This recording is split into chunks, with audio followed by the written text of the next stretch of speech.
বউ কিন্তু একটা মারাত্মক জিনিস। সিদ্ধির ঘরের গুরু বউ, সিদ্ধির ঘরের গুরু। আপনি যদি সাধু হয়ে থাকেন, আমার কথা নেন, যদি ঘরের রমণী একটু খারাপ হয়, জানাই আমি কাব্য সবাই ওই সাধুরে স্বর্গের থেকে নরকের দ্বারে পৌঁছাইয়া দেয়। কি বাবা, ঠিক কথা না? আর যদি আপনি একটু সোর সোর থাকেন, আমার কথা নেন, ঘরের রমণী যদি সঠিক হয়, আপনার চৈত্র বৃত্তি সরে গিয়ে জানাই আমি আপনার কাছে কইয়ে আপনাকে ধর্মের পথে যাবে নিয়ে কথা মিথ্যা নয়। এই সিদ্ধির ঘরের গুরু আমাদের যাত্রার ঘরের বউ। আমার শুনিয়ে শুনি এক সামনের মা বুঝিয়ে দিচ্ছি, তা মা বুঝিয়ে দেওয়ার ঘরে দাঁড়াই আমি আপনার দিকের ধারে পাড়া প্রতিবেশী মারা এসে প্রবোধ জানাচ্ছে, কান্নাকাটির দরকার নাই, প্রকাশ করি তাই। মা মরে গেছে, তাতে কি হয়েছে, আমরা আছি তো নাকি? বলার সাথে সাথে কান্না বন্ধ করে দিচ্ছে। হয় না, এটা তো স্বাভাবিক, তাই না? কিছুদিন পরে জানাই আমি আপনাদের ধারে ওই কর্তার বউ গেছে মুরগি। ও কর্তার কান্দে না, কান্দিছে না কেন? ওই মা মরে যাওয়ার পরে অনেকে এসে কইছিল মা মরছে, কি হয়েছে, আমরা আছি তো। এবারে বউ মরছে, কেউ না কেউ এসে তো কবে যে বউ মরছে, তাতে কি হয়েছে, আসি তো নাকি? 7-8 দিন হয়ে গেছে, কেউ কয় না। না, শুধু বউ যে কি আমি সেটা বোঝাবার জন্য বলছি। 7-8 দিন হয়ে গেছে, কেউ এসে কয় না যে তোর বউ মরে গেছে, তাতে কি হয়েছে, আমরা ভাড়া প্রতিবেশী আছি তো নাকি? কেউ কয় না। আগুলি হতের দিক তাকাইয়ে থাকে। 7-8 দিন হয়ে গেছে, কেউ আসে না। কেউ আসলো না, ব্যাগ পেরিয়ে কান্দে বসে। গিয়ে তোর বউ মরে গেছে 7-8 দিন আগে, জানাই তোর বুড়ো বাগে 7-8 দিন পরে 16 মাসালে কান্দতেছিস কেন? 16 মাসালে মানে এত বিলম্বে কাঁদছিস কেন? বলছে আমার তো একটা ভরসা ছিল, কিন্তু সে ভরসায় আমার সঠিক হলো না, আসলো না, কেউ আসলো না। বউয়ের ভূমিকায় যাওয়া অত্যন্ত শক্ত ব্যাপার, কেউ কেউ এই ভূমিকায় আসতে পারে না। মনে করো বিবেচনা আমার সব আছে, জানে আমি আপনাদের কাছে, শুধু নাই আমার ঘরে সুন্দরী ললনা। তাই ভোর সোয়ারে জানি আমি আপনাদের ধারে দেশ দেশান্তরে আমি ঘুরিয়ে বেড়াই, কোন জায়গায় পাই এমন একটা সুন্দরী মেয়ে, জানি আমি আপনাদের কাছে কইয়ে যারে করব আমি বিয়ে, আমি আমার রাজে রানী করে তাকে রাখতে চাই। ঘুরিতে ঘুরিতে জানি আমি আপনাদের সাক্ষাতে হঠাৎ আমার এই আঁখিতে একদিন দেখতে পাই অপরূপা রূপের পড়ি, আপনাদের কাছে প্রকাশ করি। বিধাত্রী নিয়তি যেমন সকল রূপটুকু চুরি করি, একই অঙ্গে দিয়েছে করি। কি যে তার রূপের মাধুরী, এমন রূপ আমি আগে আর দেখি না। একই অঙ্গে এত রূপ দেখিনি তো আগে, পাগল হয়ে গেছে। আমি আস্তে আস্তে ওই মেয়ের পিছনে দাঁড়িয়েছি। মেয়েটা ফুল্ল কারণে জানাই আমি আপনাদের সন্নিধানে ফুল চয়নে মত্ত আছে, সাজি ভরে নিচ্ছে, কথা মিথ্যা নয়। আর মৃদু মৃদু স্বরে সুমধুর কণ্ঠ সুরে সে গান গেয়ে যায়। আরে কত কাল গিরিধারী না আড়ালে আড়ালে রবে, তুমি আড়ালে আড়ালে রবে, আড়ালে আড়ালে রবে। আমি পাগল হয়ে গেছি। এত সুর, এত মধুর সুর আমি জীবনেও শুনি নাই, এত সুন্দরী মেয়ে আমি জীবনেও দেখি নাই। বাবা পাগল হয়ে গেছি।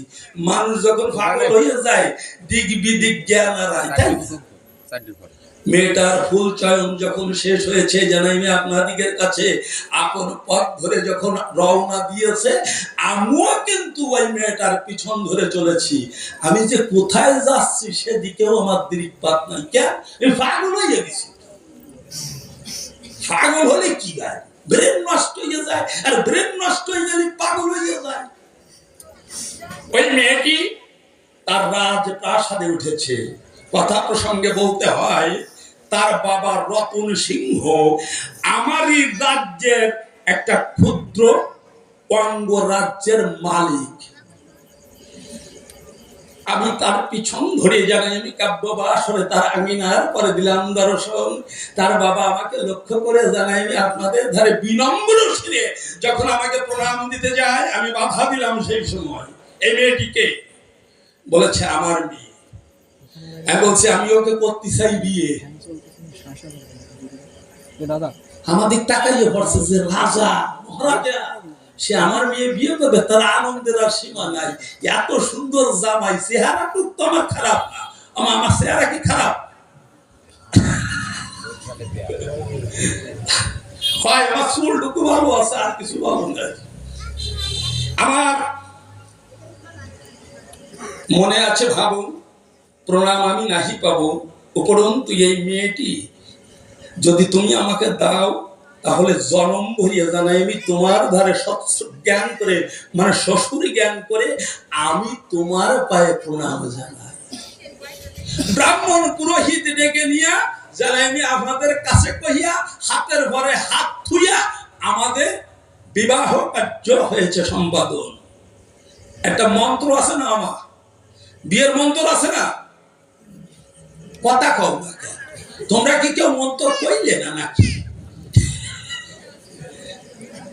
বিয়ের তো মন্ত্র আছে। ঠাকুর মশাই জানুক আর না জানুক, বর্তমানে অনেক ঠাকুর আছে জানাই আপনাদের কাছে, বিয়ের বাসরেও যে মন্ত্র কয়, শ্রাদ্ধর বাসরেও ওই একই মন্ত্র কয়। অবশ্যই এখানকার কোন ঠাকুর মশাইয়ের কথা কই না, বলছেন। আমি আমার খুলনা বটিয়া কাঠার কথা কই। কালী পূজার মন্ত্র, বিয়ের মন্ত্র, শ্রাদ্ধর মন্ত্র সব এক মন্ত্র, বুঝছেন? বিয়ের মন্ত্র উচ্চারণ করে অগ্নি দেবতা সাক্ষী করে আমার সাথে আর মীরার সাথে বিয়ে হয়। যদার চরণং হৃদয়ং মম তদার চরণং হৃদয়ং তব, বা যদি দং হৃদয়ং মম তদস্তনং হৃদয়ং তব। আমার হৃদয় তোমার হোক, তোমার হৃদয় আমার হোক। এর বিয়ে পায় না তো মন্ত্র মনে থাকে না কোন কায়দায়। আর না যদি থাকে সুর, তোমার আছে তুমি তা দেবে, তোমার গন্ধ হারা ফুল আমার কাছে সুরভি নেবে। এরই নাম প্রেম, এরই নাম প্রেম। আমার জানা আছে তোমার আছে, তুমি দেবে তাই। তোমার জানা আছে আমার আছে, আমি দেব তাই। এদেরই কিন্তু বিবাহ সম্বন্ধ কয় ভাই। কিন্তু বিয়ের মন্ত্র উচ্চারণ মনে মনে করে না, মুখে একটু দেখায় বা ঠোঁট নাড়ায়। ব্রাহ্মণ কয় কও জগৎ চরণ হৃদয় মম, ওরা কিছু কয় না, ওরা ঠোঁট নাড়ায় আর কানে ফোন থাকে। আমি দেখেছি বিয়ে বিয়ের মতো হয়, আর কন্যার কানে শেষ হয় ফোন লাগানো থাকে। ওই বাবা ছেলেদের কানেও থাকে। ওরা ওরা ওদের মতো আর ঠাকুর ঠাকুরের মতো।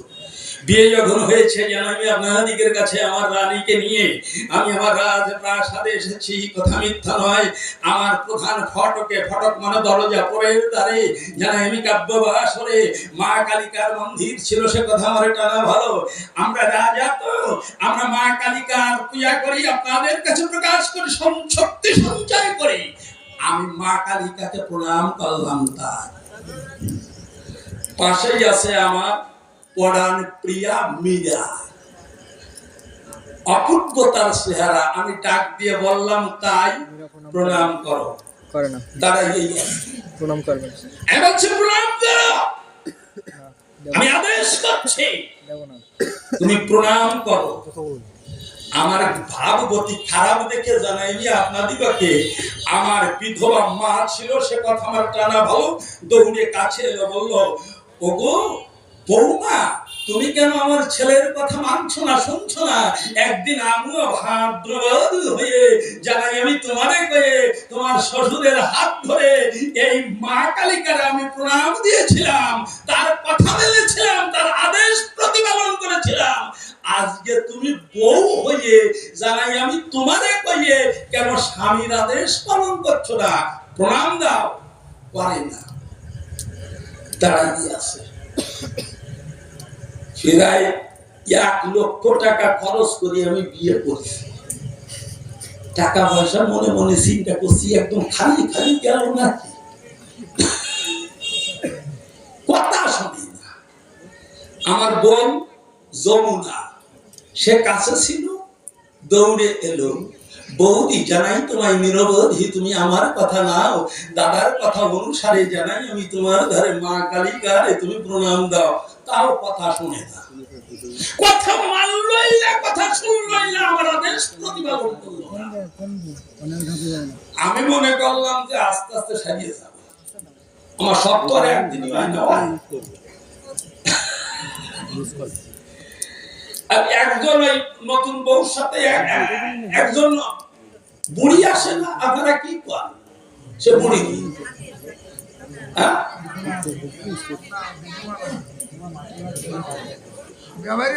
ব্যবহারিয়া বুড়ি, মানে ব্যবহার করার পরেও বুড়ি নিয়ে খেলাই যেত।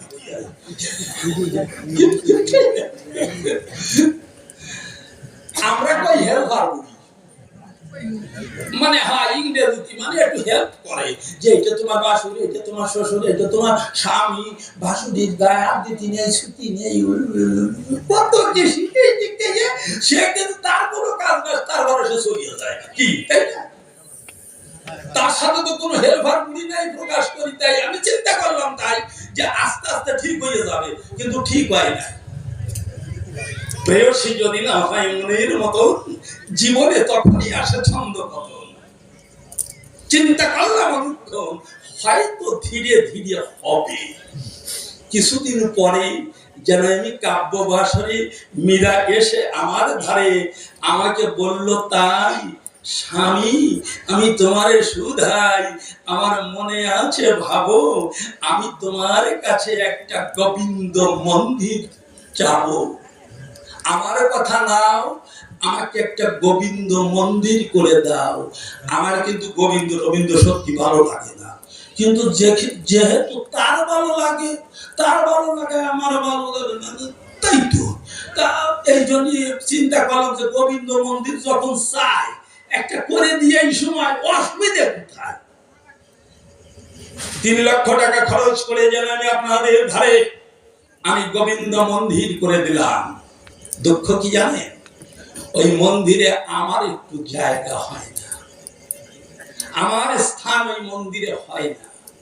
হঠাৎ একদিন লক্ষ্য করি, আপনাদের বরাবরই আমি জানাতে চাই, একদিন দিল্লির সম্রাট আকবর এবং তার সভা গায়ক তানসেন, নাম শুনছেন না তানসেনের? ওরা মন্দিরে আমি দেখতে পাই, আর আমার মীরা গান গাচ্ছে, গোবিন্দ রাখো চরণে, হে গোবিন্দ রাখো চরণে। গান শুনিয়া আকবর দেখলাম চাহিয়া জানলা খুলিয়া তার নিজের রত্ন হাতটা আমার মীরার গলায় পরিয়ে দিচ্ছে। এ কোন স্বামী কি সহ্য করতে পারে? তারপরে এরকম রাজা স্বামী, সাথে সাথে কামান দেখে আমি মন্দির ভেঙে দিলাম, আগুন ধরে গেল। মন্দির থেকে জানাইনি আপনারা দিগকে আমার মীরা এসে দাঁড়িয়েছে আমার পাশে, বলেছে ভালোবেসে স্বামী সংসার ধর্ম বুঝেছি আমি আর সংসার করব না, মনে আমার বেদনা, আমি দেব রওনা ওই বৃন্দাবনের বাঁশি কি শুনতে পাও না, মনে আছে ভাবো আমি একবার ব্রজপুরে যাব। কতখানি মেজাজ খারাপ হয় কোন। এইখানে দাঁড়াইয়ে আমি আমার প্রাণ পথুয়ার কাছে প্রশ্ন দেব ছড়াইয়ে, আপনারা নারী নরে শ্রবণ ইন্দ্রিয় করবেন শ্রবণ। এই প্রশ্নের আসরটা যদি ব্যর্থ হয়ে যায় গানটাই কিন্তু বাবা ব্যর্থ হয়ে যায়। প্রশ্নগুলো সঠিকভাবে শুনবে। আমি স্বামী, এটা কায়দা আছে না, আমি স্বামী, আমি আদেশ করেছি তুমি মা কালিকারে প্রণাম করো, তুমি স্বামীর আদেশ রক্ষা করলে না কেন? এটাই হলো আমার প্রথম প্রশ্ন। যে ভজে নিজের স্বামী সন্তুষ্ট হয় বিশ্ব স্বামী, নিজের স্বামীরে কেন মারিয়ে গুতইয়ে যদি নাম যজ্ঞে ডলাডলি করা হয় আসে কি কৃষ্ণ রসময়? একটা তো কাতরায় বেতার জ্বালায়। আমার কথা কেন স্বামীর আদেশ তুমি পালন করলে না তাই আমার কও। আমার প্রথম প্রশ্ন, আমার শুনবা কিন্তু কেউ বাড়ি যাবা না, যদি বাড়ি যাও ঠিকানা দিয়ে যাবা, মোবাইলে কেন তার বাড়ি যাবো। পরের প্রশ্নখানি সবার মধ্যে ধর্মটানি বললাম আমি মা কালিকারে প্রণাম দাও, তুমি মা কালিকাকে প্রণাম দিলে না কেন? আমি বাইদি বাই শুনতে পাই তুমি ঘরের মিডিয়া বাই, তোমার কাছে নাকি আছে অনিন্দ সুন্দর কৃষ্ণ কানাই, তোমার কৃষ্ণ শ্রেষ্ঠ নাকি এই মা কালী শ্রেষ্ঠ এ স্পষ্ট তোমার কাছে আমি জানতে চাই। এই কথা ঠিক আছে? আজকে বাড়ির গান না একটা জোর হয়েছে বুঝছেন, আজকে বাড়ির গান। আর তারপরেও শোনেন যত ভক্তবান সরকার কিন্তু আমরা দুইজন না, বুঝছেন, সরকার কিন্তু শুধু আমরা দুইজন না, বুঝছেন। মানে মাস্টার জিজ্ঞাসা করতেছে বানান করতে বাস, তাই এক ছাত্র দাঁড়ায় পাচ্ছে স্যার কুঞ্চি টুঞ্চি শুদ্ধ বানান করবো।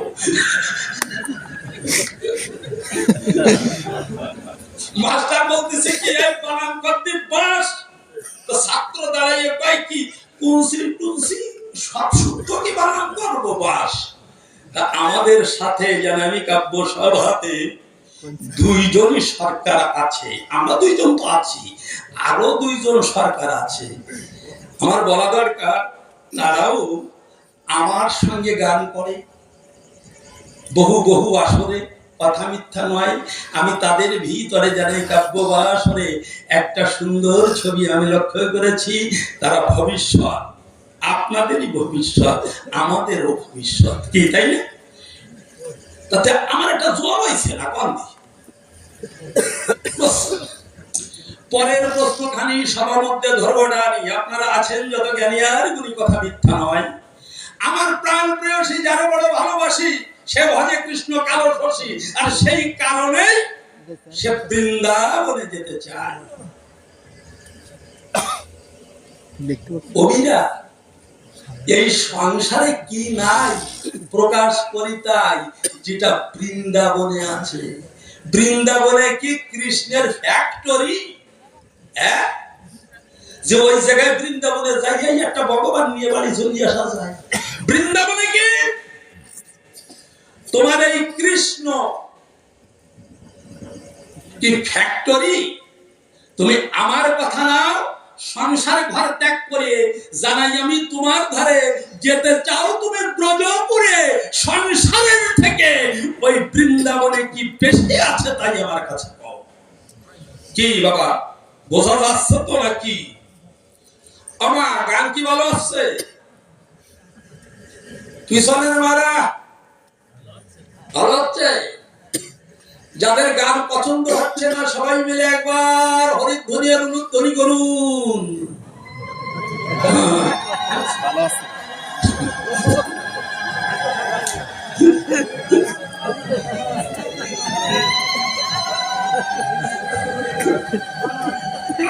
দেখছেন কি শ্রোতা কি মনোনিবেশ করে শুনছে। যাদের মনে মনে গান শুনে ভালো লেগেছে এই ঘরে সবাই মিলে একবার হরিধ্বনি করুন। হরি বল হরি বল হরি বল।